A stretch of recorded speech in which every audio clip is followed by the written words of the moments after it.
మాచర్లలో YSR Congress party పరిస్థితి చాలా దారుణంగా తయారైంది.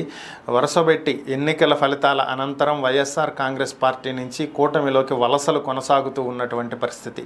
అటు హిందూపురం మున్సిపాలిటీలో పరిస్థితులు మారినాయి, విశాఖ మున్సిపాలిటీలో పరిస్థితులు మారినాయి.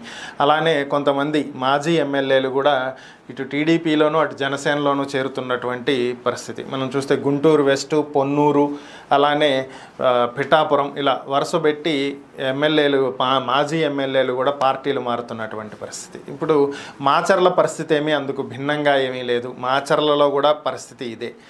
2022 స్థానిక సంస్థల ఎన్నికలలో వైఎస్ఆర్ కాంగ్రెస్ పార్టీ ఇక్కడ క్లీన్ స్వీప్ చేసిందనే చెప్పుకోవాలి. ఎందుకంటే పూర్తిగా ఏకగ్రీవాలు.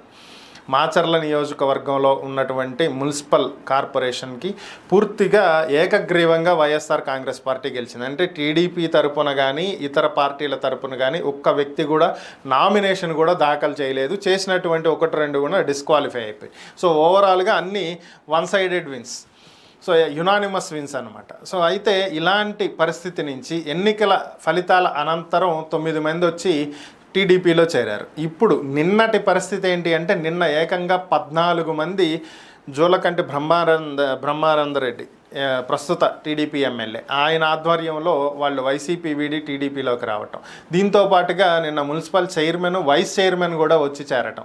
సో పూర్తిగా వైసీపీ వీడి టీడీపీలోకి వలసలు కొనసాగుతూ ఉన్నటువంటి పరిస్థితి. ఇంకొక 2-3 వస్తే ఓవరాల్గా అంతా కూడా వైసీపీ వైపు టర్న్ అయిపోయేలా కనిపిస్తున్నటువంటి పరిస్థితి. ఇక్కడ వైసీపీ చేయి జారిపోయి అంతా కూడా టీడీపీ చేతుల్లోకి మాచర్ల నియోజకవర్గం మారిపోతుంది.